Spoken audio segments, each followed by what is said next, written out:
Hi, I'm Anna Marie Cox, and dead people don't need their stuff. Hi, I'm Daniel Dresner, and chaos has a way of finding us. Welcome to Space the Nation, where we look at science fiction through the lens of... Just war theory. And Unitarianism. I think I said that right. Unitarianism. Unitarianism? I don't even know what that is, my God. It's the opposite of pluralism. Pluralism. Oh, okay. I'm not going to lie, I thought you meant Unitarianism, and I'm like, really? Going there? We're leaning into the religion on this one. Okay, sure. We're talking about very identitarianism. That's fair. Yes. That would be another way of saying it, but I decided to go with thesaurus-y. Today we're going to be talking about the first half of season 3 of The Expanse. I'm so excited. We're returning to our roots in a way. Yes. But also doing something completely new. Because you and I have been doing Expanse recaps since season 4. Right. We never talked. I want to say we might have talked briefly about season 3 when you were doing the churn.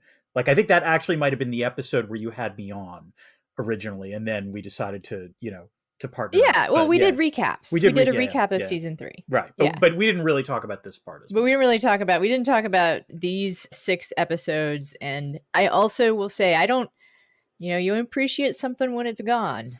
Like, dead people don't need their stuff. Yep. But you don't appreciate dead people or dead people's stuff until they're gone. Anyway, it's available on Prime, and we'll have more to say about that particular detail in a bit. In the next few weeks, we are starting Cold Sci-Fi Winter with Kubrick's version of The Shining. We already did the book, but we're going to be doing the much chillier in every way in every way movie. And then we're going to be doing The Terror, which I was just trying to convince Dan that we should do the whole thing. And if you are a patron, if you are on the Discord and you know the joy that is Jared Harris in The Terror, and just in general, what a fucking awesome TV show it is, please weigh in and help me lobby Dan. Watching all of it. But yes, we're going to, because we will only do, an arc of it if necessary, but I'm going to try to cajole Dan into doing the whole thing. Because I recently rewatched it, and I'll rewatch it again for what we're, for the second time in 4 months. But if you feel Dan is being unfairly picked on right now and you're not a patron, have you considered becoming a patron and joining the Discord to defend Dan, who seems like a pretty decent guy? It will make your life better and more full if you watch all of the episodes of The Terror. Okay. So if people want to come and become patrons and come onto the Discord to tell you, Dan, this isn't about protecting and defending you. This is about helping you. The point is, if you're out there and you're concerned about my welfare, consider becoming a patron. Okay. Our Patreon page is patreon.com/SpaceTheNation. It's, wonderful. You get early access to the podcast. You get access to our monthly AUAs. You get access to our patron-only episodes, which we just recorded one. And you get these recordings as videos, for better or for worse. You get these recordings as videos should you wish to consume them that way. This is a selling point. Anna has bangs now. That's all. I'm just going to say that. That's right. I have bangs now. Again, for better or worse, I have bangs now. Everything is okay. I want to assure everybody everything's okay. This is not a situation. It's not like a life crisis bangs situation. I did get, what do you call it? We did that? The quarantine bangs. I got quarantine bangs, but these are just of my own free will. I don't know. Like, they're just a little short. Bangs are always a little short. I like the idea that women with bangs have to carry around I did this of my own volition certificate so that no one has to intervene or something. I did this because I wanted to. Right, it's not like nothing's wrong. Don't worry. This is not a cry for help. These bangs are not a cry for help. A lot of other things about my personality are a cry for help. The bangs, not a cry for help. Speaking of cries for help, you may notice if you're not a patron that we have ads. And really smooth segues, let me add. That was But yes, we do have ads, you know, and if you want to avoid the ads, again, you know, just become a patron. Otherwise, hopefully, you will not hear an ad saying there's a 2-for-1 sale on Protomolecule this week. You know, the ads are the proto-molecule, Dan.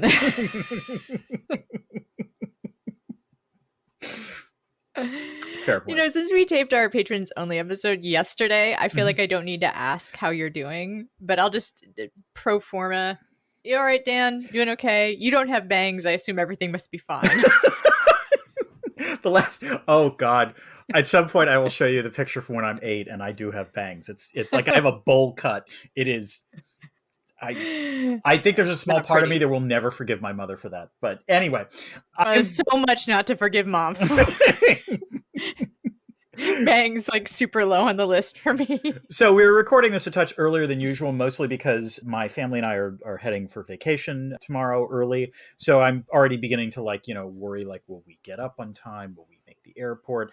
And it's just one of those long series of things where I'm slowly turning into my father, and it's really annoying the crap out of me.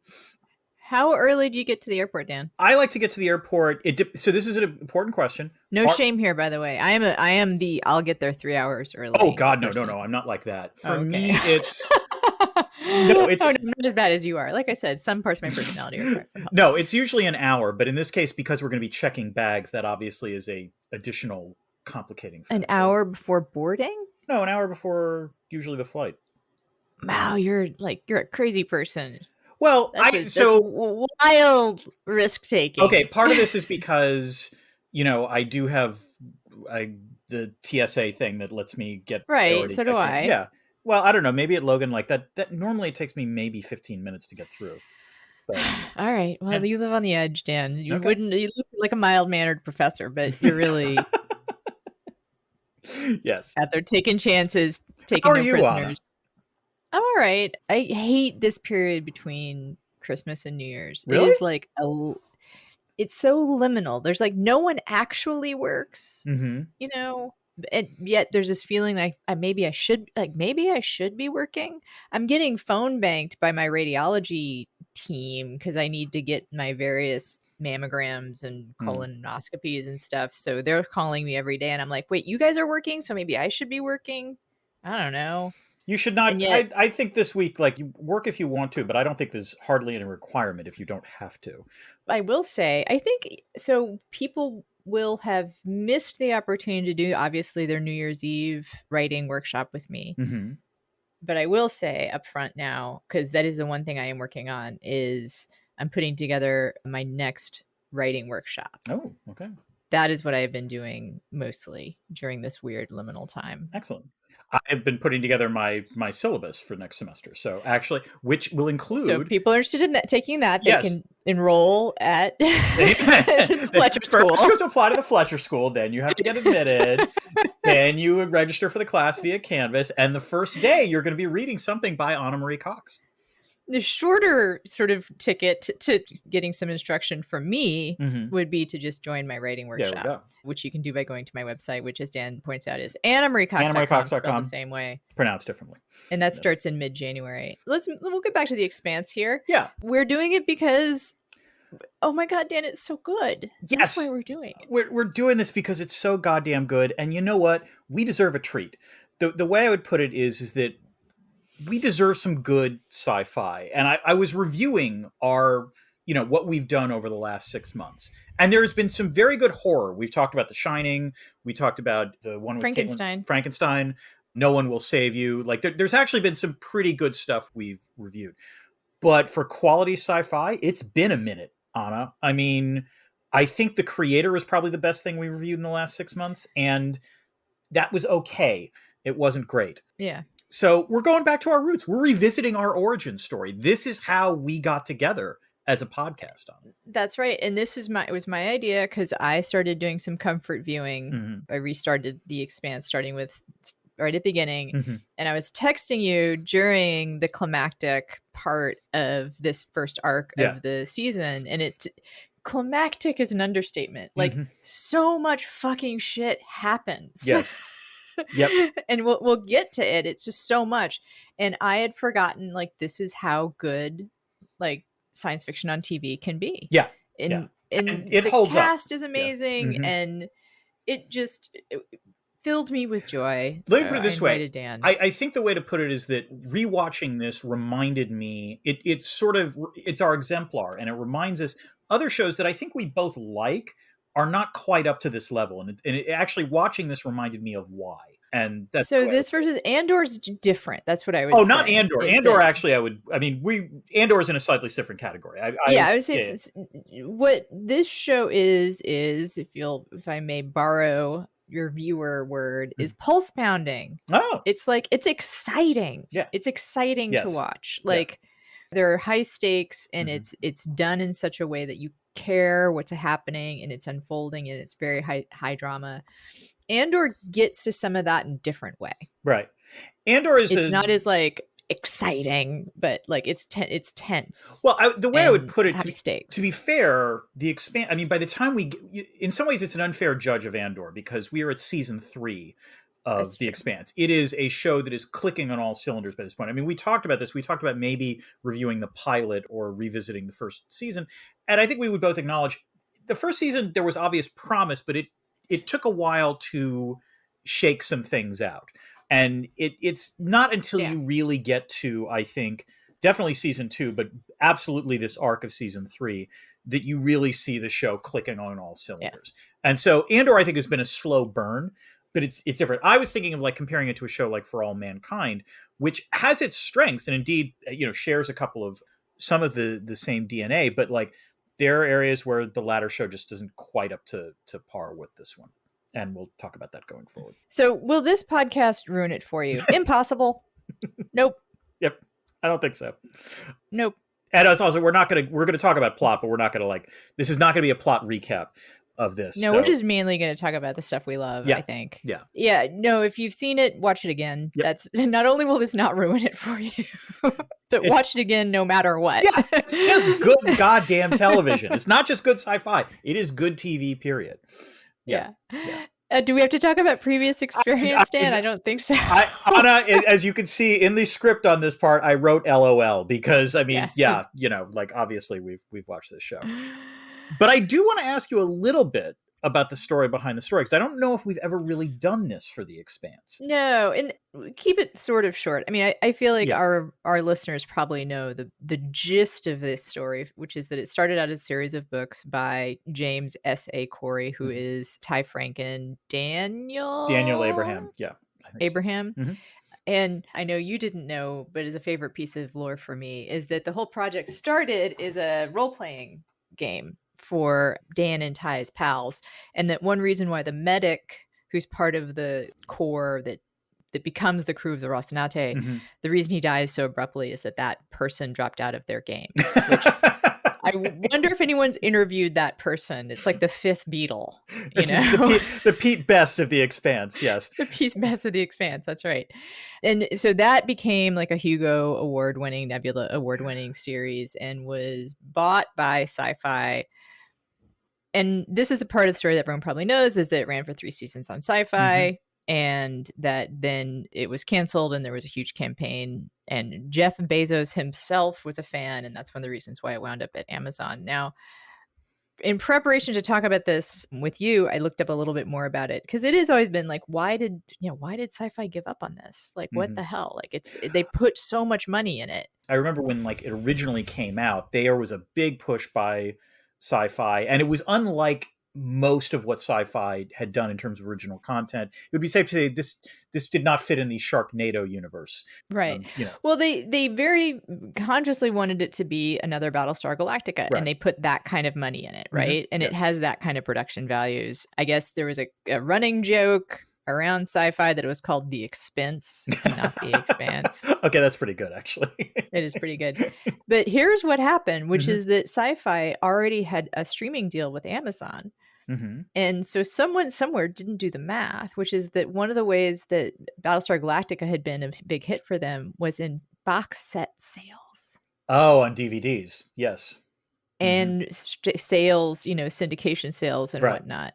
The way that Sci-Fi had set this up, they only made money on first run commercial stuff. Oh God, no, that's Oh, And yeah. for people who were unwilling to wait for it to come out on Amazon and were willing to pay per view. Uh-huh. Wow. So okay. This seems extraordinarily stupid. Yeah. But you and I can speak to Sci-Fi's stupid like business decisions because they canceled our podcast, although we were very cheap. Well, all right, to be fair, it's not that I want to judge Sci-Fi, but I think that the amusing part of them canceling us was they canceled us at exactly the moment. And they canceled, to be fair, first of all, not just us, they canceled every podcast. all of their podcasts, and they canceled them at exactly the moment in the pandemic when the podcast bubble, like, it started to inflate massively. In other words, it has since burst, and that would understand if they had waited a year, it would have actually made a lot of sense. It would have made much more sense. But also, they did it when the last season of the show had yet to air. Yeah. Although by that point it was already off. It was already off Sci-Fi, I think. Right? It was already. Yeah, it was already off Sci-Fi. Yeah. Well, you and I became the hosts because The Churn had been the official podcast. Oh, okay. Mm-hmm. And had like the stars were guests regularly and everything. Right. Oh, that's right. You interviewed a lot of them. Yeah, I remember this. I interviewed a bunch of them. Yeah. And so then what happened was that they're like, we're not going to have a direct relationship with the stars anymore. I guess we're going to have it be interesting and stuff.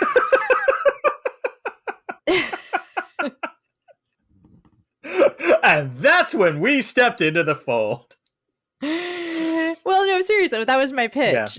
We can do something that more than a traditional podcast recap. You know, we can do more than just say what happened. Like, I have this friend who's written about it, yada. And that became this show, obviously. But I thought that was really interesting, the short-sightedness of Sci-Fi, but also apparently the short-sightedness of Amazon, because Amazon's like, after kind of bringing it in with fanfare and spending some money, if you look, and I have now started on season 4, the money is not, on the screen very much. Like the production value stayed the same / worse. Yeah. I mean, to be fair, it was had a high level. Like, I mean, that's true. That's true. That's true. And if memory serves, like seasons 5 and 6, there are some pretty interesting special effects. But yeah. Sure. It's funny though, where the place that I read the most detailed rundown of like mistakes that were made in terms of how the show was produced.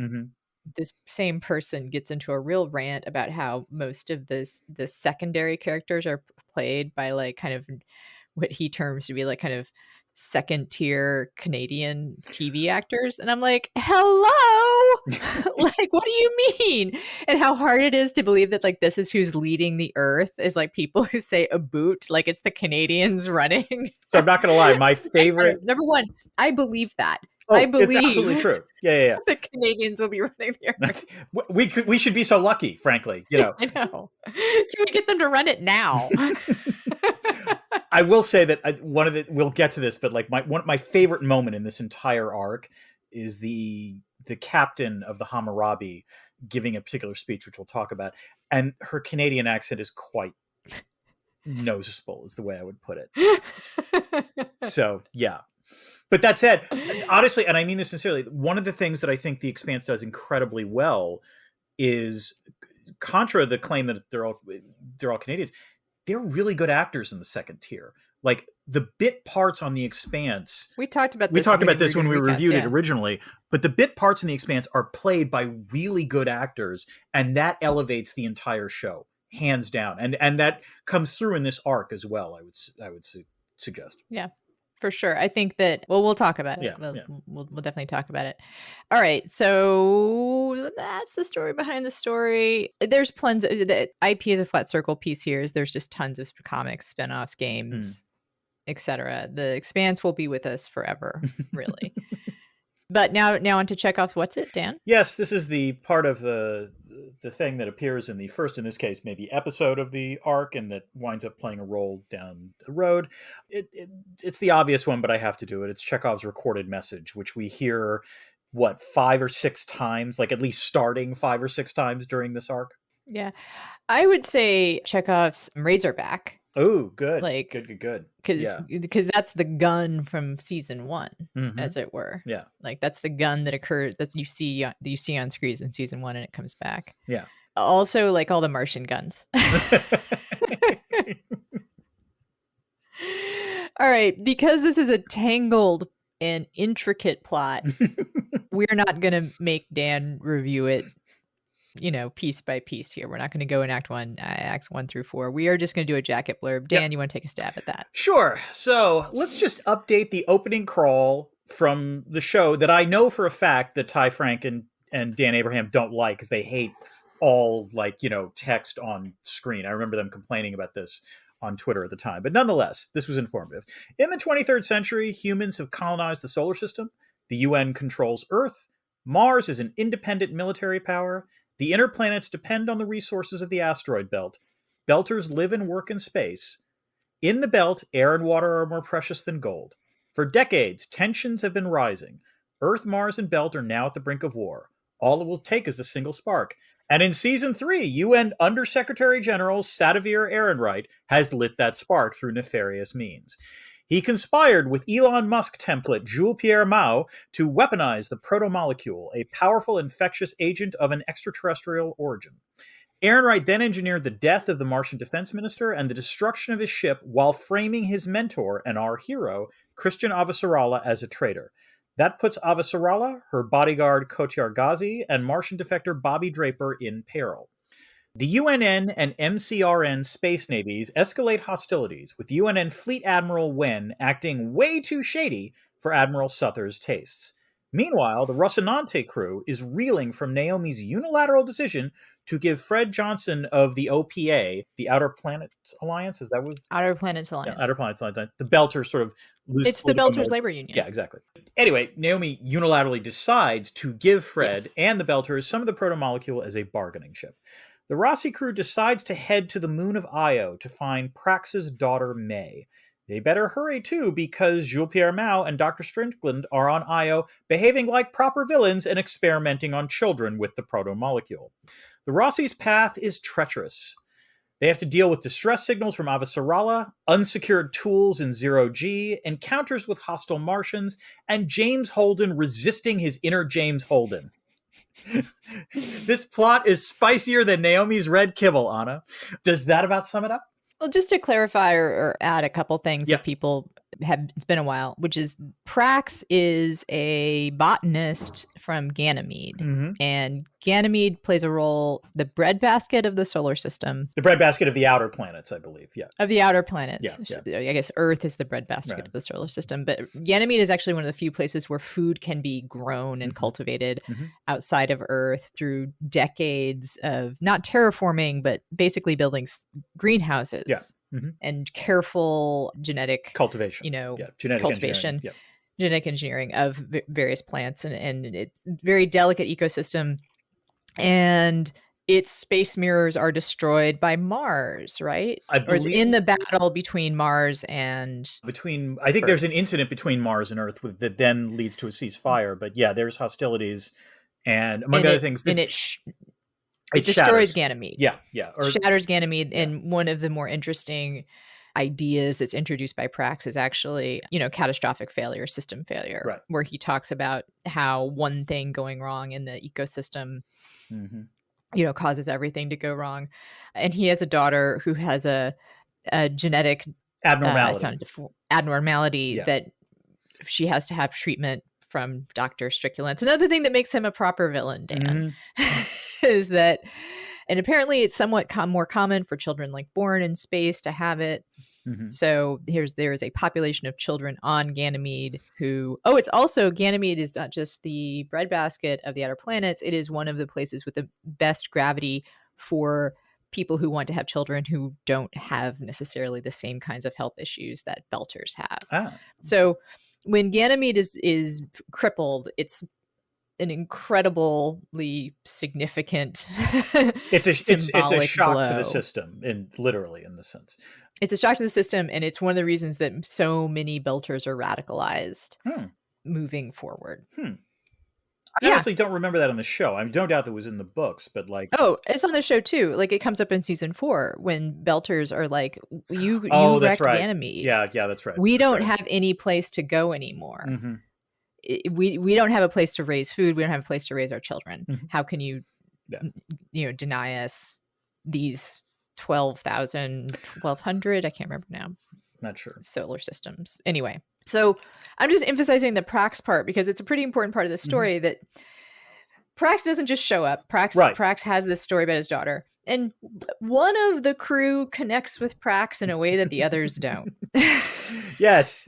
Amos develops a really good friendship with the Prax. I mean, in some ways, they literally say Prax is part of the crew at the beginning of season 3, which is, they don't do that for many people in the arc of this show. And 3 total, I think, so over the course of the... There's Peaches, Prax, Bobby, Peaches, and Prax. Yeah, and... Oh, Peaches, right, and Bobby. Yeah, that's true. Miller. Yeah. Oh, they let Miller... Yeah, a little bit, although Miller doesn't really... Towards the end. It's like for 2 episodes. Yeah, that's fair. Yeah. But they let him... They tell you they say you'll always have a place on the ship. Yeah. Anyway, so Prax is not just like anybody, and he is an important part of how we come to understand Amos too. Like, Amos has a thing for lost kids. I don't think it's just that Amos has a thing for lost kids. The thing that struck me rewatching this, I mean, we both love, Wes Chatham is highly underrated as an actor. He is phenomenal in this role. And, one of the things that makes Amos such a fascinating character is that he's simultaneously a sociopath in some ways, but also a sociopath who recognizes that he recognizes his genetic or his behavioral abnormality, as it were. And as a result, what he tends to do is to glom onto people that he believes will function as his conscience. So he did that with Naomi for quite some time, for almost all of the first 2 seasons. And I think one of the interesting things rewatching this was that I forgot the degree to which Naomi's decisions sort of truly screwed everything up in terms of the interpersonal relationships on the Rocinante. And it makes sense that Amos would then turn to Prax. Well, and for this very clear-cut mission of going to get the kid. That's part of it, but I also think that he thinks... Oh, and Prax himself, too, Yeah, it's that Prax is a good man, and he knows that he needs that. That's what I'm trying to say, yeah. Right, and one of the interesting things and the brilliant ways that this show muddies some of those lines is that Prax learns from Amos when you should cross lines. Right. And when it is okay to not be such a good guy. Although ultimately... he is going to remain on the side of good. And that's the story of this show of Amos's character is that he is going to do the hard things and the bad things. Right. He doesn't mind. He not generally doesn't mind shouldering that. On some level, he relishes it, but he doesn't like that part of him that relishes it. Exactly. No, he is, I think the way to put it is he is a sin eater in that he is the one who will do the awful, horrible things, but he is willing to do them because in doing, he probably enjoys them a little more than he wants to, but also he feels, I think, by doing that he is saving others, and that certainly happens in this arc. And he is one of the cast members that I interviewed. Wes Chatham is, and I will say it was one of the best interviews I've ever done. Who was as a male actor interested in the trauma of his character. Right. One of the only guys I've ever read who's not like active in the social justice movement, who's read The Body Keeps the Score. And he also, his story for that character, because I asked if he was perhaps autistic or a sociopath or a narcissist, like did he have some psychological like diagnosis? Yeah. And Chatham's read is that it's trauma. Yeah, that's it's fair. all trauma. Yeah. And that he's just made peace with his trauma on some level. And you and I talked about this in later episodes. He's a survivor of childhood sexual assault and child trafficking. And he chooses to not see that as like a stain on him. Yes, which is right. Healthy. Yeah. Like he doesn't carry shame about it. Right. And that part of that's a little bit of maybe the sociopathy, but but also it's actually well, this comes across very early, right? And we don't realize what it's building towards is that he's just sex work is work. Yeah. He has it's like not an equation for him, It's not a hard equation to work out. Sex work is work. Anyway, trying to think about if there's anything more here. I don't know. I think that's about it in terms of plot stuff. I just wanted to drill down on Prax and Ganymede, and wow, Dr. Strickland is a bad guy. Oh God. So this leads us naturally to, how is this science fiction different from all other science fictions? And I think the answer I would give is that everything is clicking in this arc. I mean, this really is peak Expanse. Like the whole show is good. You're not going to produce a perfect episode every time, but this 6-episode arc is my only critique of it. My only critique of it is that there is not enough Kamina Drummer in it. But that is because I love Kara G. and I grant you, it would have been hard to have worked her in a little more. But like, other than that, like I am glad for those who want to revisit this that they can binge watch it, because trying to wait from week to week on this one would have been hard. Yeah. No, I mean, I stayed up too late several nights watching this. So the 4 things I think are great on it, and feel free to correct me or add. The first is the politics are incredibly well grounded. I mean, the reason we started with this show was because it was really good sci-fi, but this show takes politics seriously in a way that not a lot of the sci-fi shows always do. And it's not perfect. I mean, you obviously have to simplify stuff because it's a show, but the dynamics of what's going on Earth, the dynamics of what are going on in terms of civil military relations, what's going on in the belt, all really, really good. And the other thing the show does incredibly well is sort of, and again, this is because it's in part season 3, is the festering interpersonal resentments that sort of bubble up during this arc are really good. I mean, it is great watching the crew of the Rossi trying to deal with Naomi's breach of their trust. And they don't solve it in the first episode. It takes a while. And in some ways, one of the most satisfying things about this arc is that it ends with it being healed and with Naomi recognizing what she needs to do in order to heal it. And so I thought that was great. Third, oh my God, the villains are so goddamn good. I mean, just, it's not just Aaron Wright, but it's particularly, I had forgotten how chilling Mao and Dr. Strickland are on Io. I'd forgotten that Mao, the Jules Pierre Mao, wavered a little bit because May sort of charmed him. And I thought, oh, okay, there's maybe more stuff. Oh, nope. He's gone. He's gone to the full evil. Yep, he's embraced his evil. And the horror, I had forgotten. There is one scene in particular where, and I forget, is it Katoa who's the child who's in Katoa, yeah. Yeah, Katoa, where Katoa is already infected and pretty far gone. And, the May takes them into, forces Mao to open up the room where Katoa is. And they go in and you see them all horrified. And you think they're originally horrified at what Katoa has become. Yeah. And then the camera pulls back and you realize exactly what they're horrified by. And it's an incredibly chilling scene because first it's a legitimate use of gore. And also you see Jules Pierre Mao finally giving in completely to the dark side at that point. It's fantastic. Yeah, I loved everything about this too. I think the one thing we missed here, as far as the plot goes, now that I think about it, are the Martians that they rescue. Yes, that's correct. Yeah, which actually plays an important part as something that is one of the many places of tension that you don't always see in any kind of well done in any plot, even good old fashioned war movie, is this attempt to do overt and covert messaging in wartime. Right. Yeah.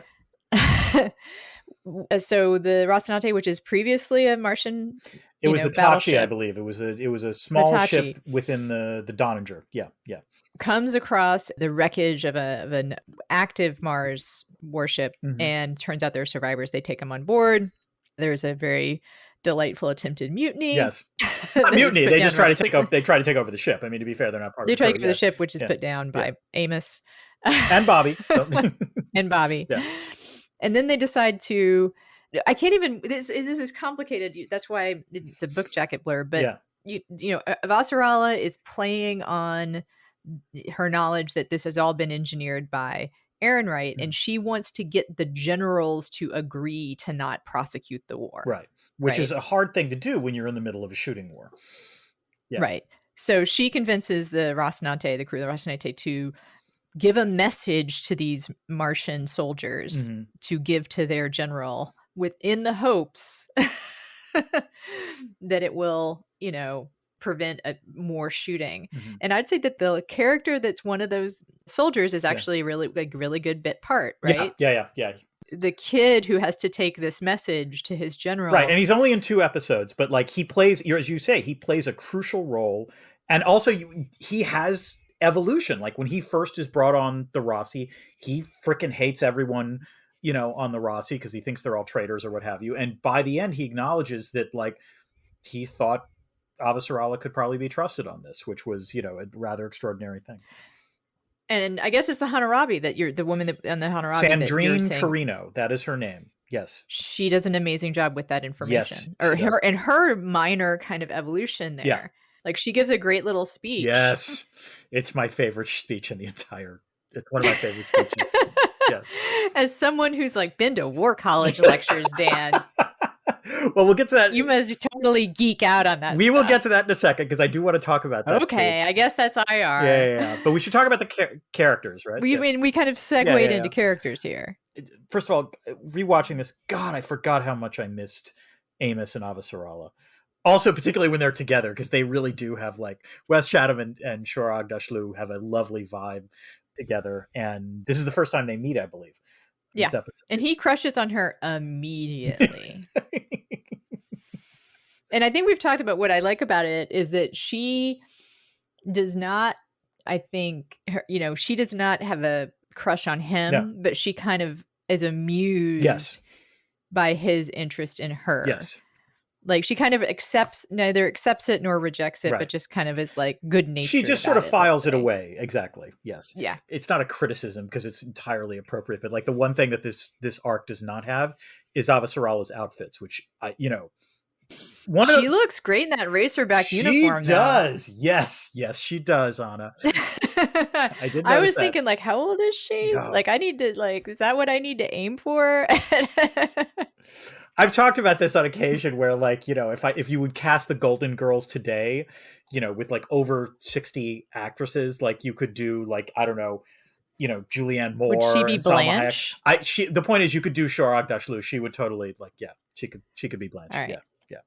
But the other thing is that watching this again, the minor characters are really important. Prax, who I believe is played by Terry Chen, he does a lot. It's a quiet role, but like, he manages to convey a lot working under the radar. And also Prax's clear evolution, as you say, as he interacts more with Burton about the idea of I'm going to prep myself to kill potentially my own daughter, but also whoever is responsible for this.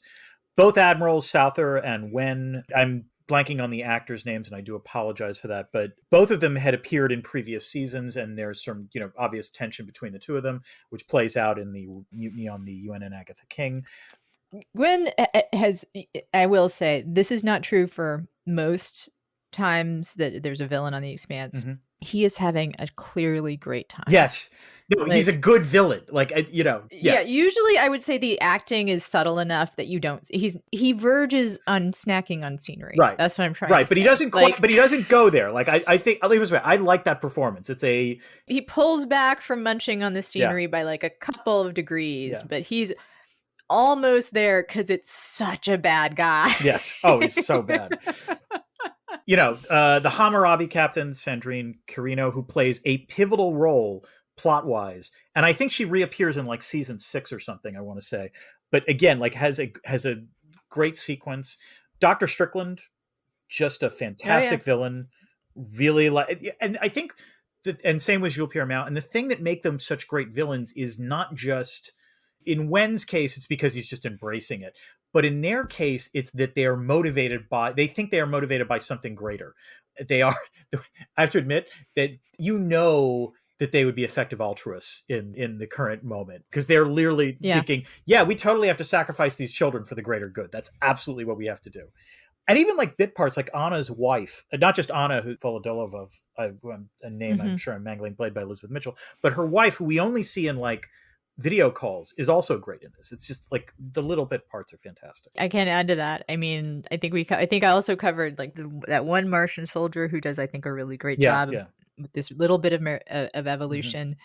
Win, I think is I think he's the one I really want to give props to. Like, He shoots his own people. That's true. Like, that's true. Yeah. It's awesome. Yeah. So I did like, this was this most scenery chewing part, but when like in the last episode, when they come across him. they come across him, when Naomi that's when he's like, Mwah! He all but exactly. No, he's like clearly trying to bait them, and I was like, okay, he's clearly having fun. You know, like this is a guy who's going to laugh as the ship dies. Oh, and I forgot about Kochar Ghazi, Avasarala's bodyguard. We both did. Yes, no, he's fantastic. Yes, he has a couple of really lovely Grace Note scenes. Yeah. I actually got teary when he is disabling the safeties on the reactor on the ship. Yeah. And he says something. He apparently, the reason why he and Avasarala know each other is that he served with Avasarala's son, who had died in battle when Earth and Mars were active, in active war with each other. And he says something like, "This is for you." Yeah. It's a moving death scene with an actor that's not given much, No, I mean, for most of the time, you believe everything that he does. Yeah. I actually do want to like name all of the actors on this one, because they really do. So the portion of the show where we Google things. Kochar is played by Nick Terabay, and again, Terry Chen plays Frax. Francois Chow is Jules Pierre Mao, also really very good. Ted Atherton as Dr. Strickland. Martin Roach as Admiral Suther. You know what? Leah Madison Jung plays May, and I don't know. I know you don't like kids, Anna, but she's all right. I didn't want to space her. There we go. You know what? Good. That's pretty good. Oh, you know what we need to add here, because we spoke about it when we were getting ready to do the show, is how good Cass Anvar is, and how unfortunate it is that he was forced to leave the show over accusations of sexual predation. Another example, like, someone's work can be real good and real at odds with apparently who they are. I mean, I guess one has to credit acting, right? Yeah. I guess, like this, but because he's so good in this particular, because he's the mom of the right. No, Alex is he's the one who is hurting the most, weirdly, from all of, like, we see Holden losing his temper, and we see Amos is wounded as well, but it's Alex who, like, I think Alex has invested the most in the idea that they are a single crew, and it's clear that they're a family, and he's the mom. Like, he wants everyone to be okay. He cooks for people, right? Like, that's his love language, is cooking. So, and he's fantastic. Yeah. He's given just little bits here and there. He's, of the roles, I think it's the one that's the easiest to put in the background. Everyone else has more showy characters, but it's a really important role. I mean, I think it's a testament to the writing. The show doesn't suffer that much after they lose him, right? But he is missed. Yeah. Also, I did like how he and Frankie Adams, who plays Bobby, like, that's, it's the first time he encounters really another Martian who he befriends, and it's a nice little relationship, and that winds up playing a role over the next couple of years. I add that in the books, it's less underwritten. Oh, that's interesting. Like, his character in the books, I think, is given a more backstory, more to do, kind of, you understand him a little bit more. But I was going to say, speaking of missing things, we're about to have some ads that if you were a patron, you'd miss them. But we'll be back right after this brave new message from our sponsors.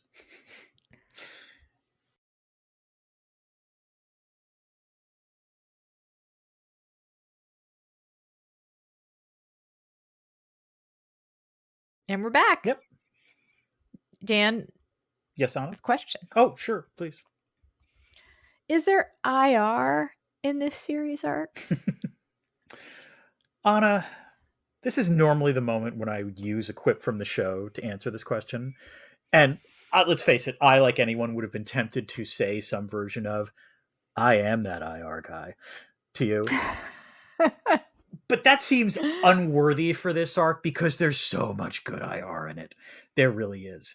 So the most obvious good IR in it are the risks and temptations of preventative war. So one of the things that the Expanse sets up from the very beginning is the idea that we're in a power transition, that Earth is the sort of hegemonic actor in the solar system, but Mars is a rising power, and that causes Earth to potentially want to take preemptive action before they are in a weaker position. That clearly motivates Aaron Wright from the beginning. And again, part of the reason Aaron Wright is such a good villain is he legitimately believes that he's doing the best thing for Earth.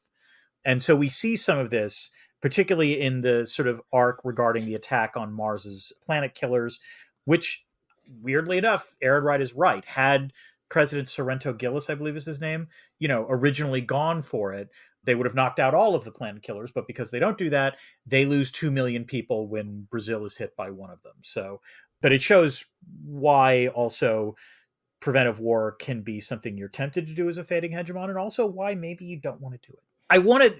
My favorite part of this arc, as I have said multiple times, is the exchange between Captain Carino and her second in command about what is going on in the Jupiter conflict. And Carino says some version of war is a combination of 3 things: intense emotions, politics, and luck.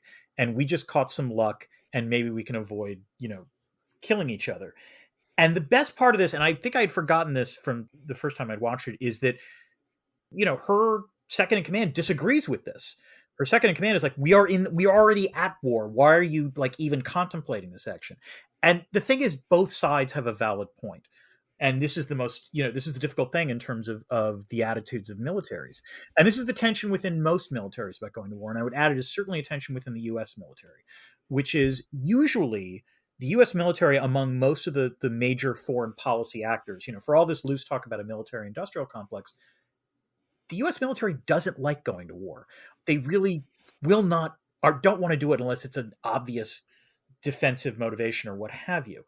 However, once they do decide, once war has been declared, militaries will also be the most reluctant to be restricted in terms of the use of force. And I don't mean here by restricted in terms of, violating the laws of war, but, the U.S. military was the last actor that wanted to give up on Afghanistan, for example, even after all the political actors decided that they had had enough.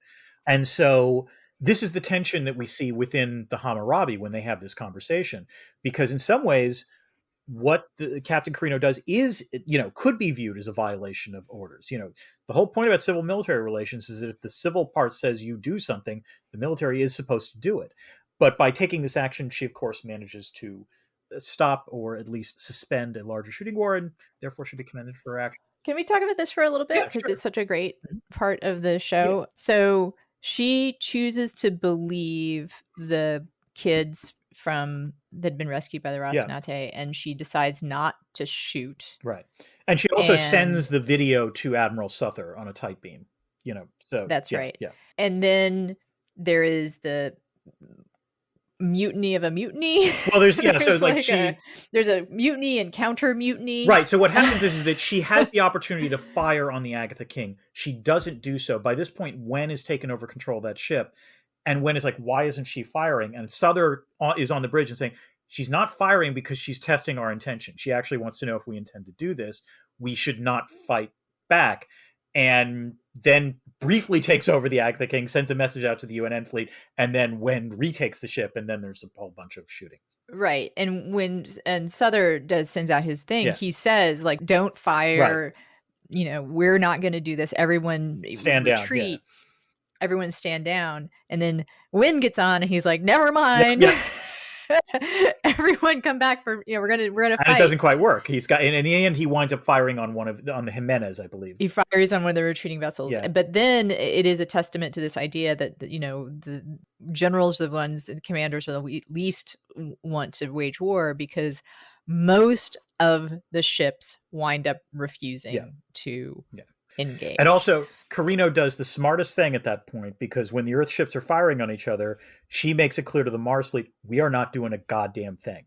And that was absolutely the right thing to do, no matter which side of that debate you fall on, because if you believe you want to avoid bloodshed, you never stop your enemy. Right, don't stop your enemy from defeating itself. So, if you don't want Earth to win, let them shoot each other. Why would the one thing you could do if you start firing is you reunite. And then she offers safe harbor to everybody. Yeah. I hope I haven't read the books, but I hope if Carino is in the books, she winds up being admiral. It was just a brilliant display of on the ground statecraft. And so well done by her. And the last thing, of course, and this is just generally true, is the horrible, horrible ethics of military contractors, which we see in the form of Jules Pierre Mao and the various experiments on children to try to harness the proto-molecule. Yes, it's pretty gross. Oh God! Pretty again, I had forgotten Mao's like wavering and then deciding, no, we definitely want to do this, right? Yeah. Oh God! That flash of humanity is what makes them absolutely worse. Yes, that's true.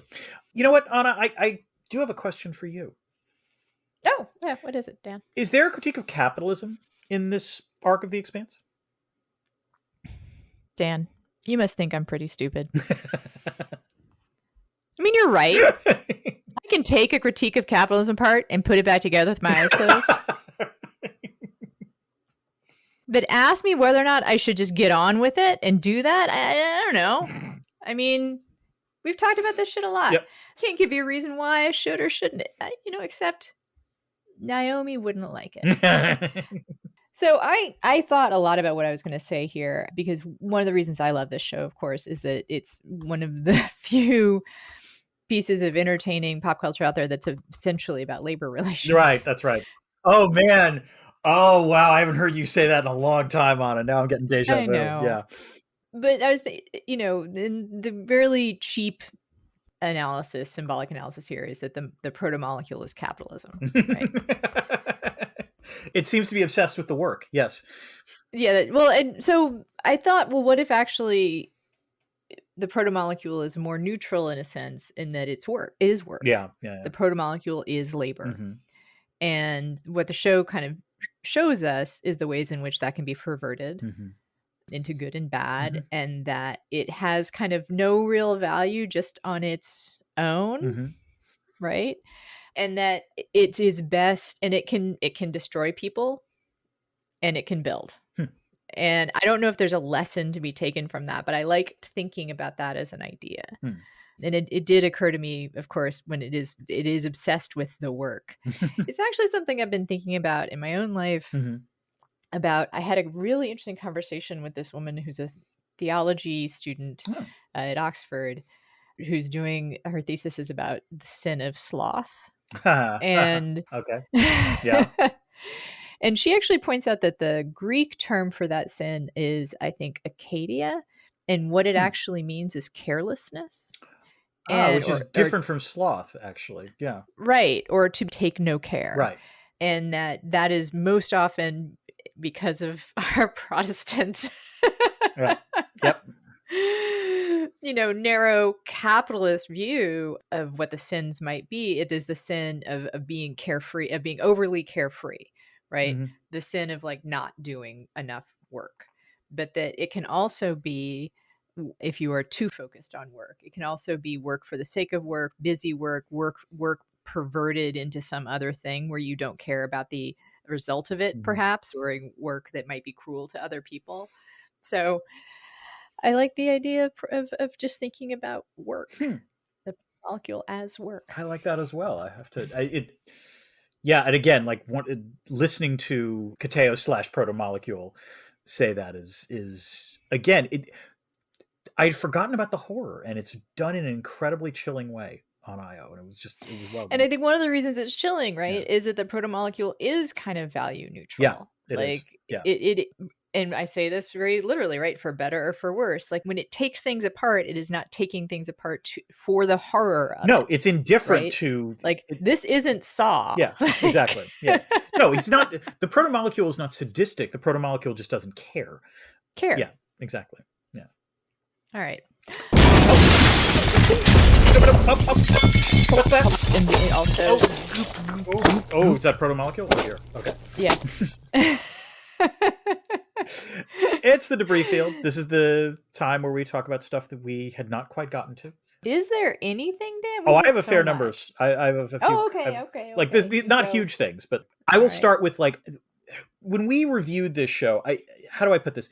The nominal lead of this show is Stephen Strait, who plays James Holden, and we had complained at various times about Holden just being so goddamn virtuous. I will say again, one of the strengths of this arc is that this is a part of the show where Holden is clearly at war with himself. where he doesn't want to be, the good guy. He's trying desperately to stay out, and he can't help it. But it's also nice, like he demonstrates some temper. He destroys the coffee machine, which is not an insignificant act for him, given his concern with coffee. And also, props to Stephen Strait. I mean, this must have been a plot point, but like the last 3 episodes of this arc, he's got a nose that is pretty banged up from his fight with the Martian. Like that was an interesting choice to make, because like normally I would assume an actor is vain enough that you wouldn't want to have that like be on the show, but good for him for doing that. Yeah, he is my least favorite Right. of the central kind of quartet. Right. I find his acting style somewhat self-serious. I think I told you Yeah. he's been like in Shakespearean stuff, and I feel like he brings a little bit of self-importance to that role. But that's Holden too. Yeah. And as I said, this is the part where I think the character works, in that like when he's conflicted is when it works. The problem is that for too much later on in the show, he's not conflicted, and unfortunately that makes him more boring and virtuous.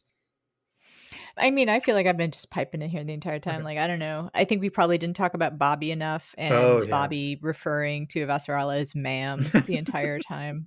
I don't know why it's funny, but I also like Bobby's reaction when the Martian's trying to take over the Rossi. She just sort of comes up, and like it's clear that she could, if she wanted to, like just kill all of them, but she's like, no, I'm just gonna she actually handles it in some ways a little like Amos does, and it's well, Amos is the first part of it, and then she comes in for the second Right. part, and one of the Martians is like, you don't have your armor on, and one of the other Martian soldiers is like, oh yeah, she doesn't need it. Yes, like it was a well done job of sort of explaining it to those who wouldn't know. It was good. Speaking of which, it was like, no, this is she was like, no, this is a whatever trained Martian. She doesn't need that armor. Yeah, exactly. Like, yes. Speaking of which, one of the things this show did incredibly well, and I always respected, and it came through in that episode, is that all of the Martian characters are Martian. And that you really do get a sense of the ethos of Mars being different from the ethos of Earth. They are just driven in a slightly different way. And so when they try to take over the ship, that was thoroughly Martian of them. And like we'd seen that from previous episodes. In some ways, it's Carino who's actually the sort of outlier on the Martian side, in that she pauses to contemplate. But again, just well done in the terms of the bit characters. Well, it's my understanding of even, martial societies, like that the higher up you get, the more you have to question the training that you've Absolutely. gotten. Yeah, that's true. And so it makes sense for Carino to be able to question that. Although the problem, of course, is that to get up to that level, presumably you weren't questioning anything for a while. So it's a tricky, it's a tension. That's, I'm guessing, Dan, you tell me, but that's why there's so many, it's rare to have that good military leadership. Truly stellar military leadership is that combination of having been good enough to get through all of the parts where you have to be super loyal, but then let me put it this way, and again, I will speak well of the U.S. military. One of the things that the U.S. military forces higher level officers to do is to go to graduate school, is to go to the Army War College, is to try to get graduate degrees. And one of the reasons for that is by going to these schools, by getting graduate degrees, not just at war colleges, but places like Fletcher and others, is they get exposed to alternative views. They get encouraged to question things. And so, this is corny, but it's what makes good general officers. We didn't talk that much about Anna and Sorrento Gillis. Elizabeth Mitchell does a nice job with that role. And, she's very warm, I guess. Is that the way to put it? She is very warm. Yeah. She has a pretty big role in the second half of the season, and she has a couple of things in the second half that are very annoying, but I do like her in this half. I particularly like the scene where where finally, like, Sorrento Gillis says, "I know what you did, Aaron Wright," and Aaron Wright and Anna have this conversation about how weak Sorrento Gillis is. Yeah.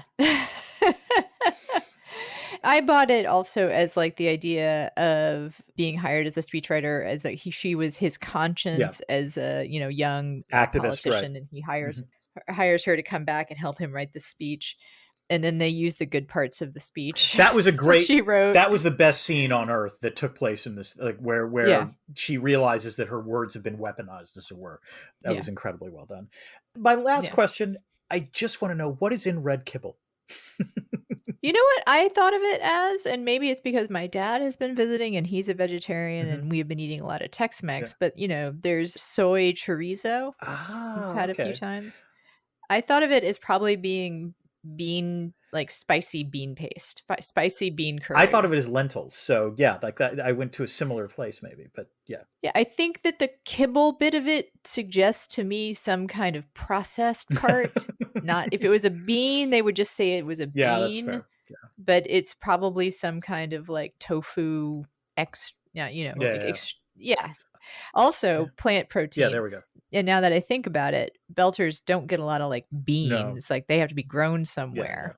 Yeah. But soy, There we go. like just soy paste of some kind. I think it's probably, and spicy food is often some cultures real hot foods to disguise possible spoilage or stuff that's not as necessarily as good. So I bet that is a part of Belter culture as well. I totally buy that Belter food is spicy. Oh yeah, like that's part of like. Yeah, I would assume Martian food was spicy too, though, because like weren't the Martians like coming from Texas and from like South Asia? Yeah, Texas and in South Central Asia, yeah. right? Those places have pretty spicy food. Of course, and Bobby is from. Oh, Bobby, I think is New Zealand. Yeah, I think she's Maori. Yeah, she's Kiwi. Yeah.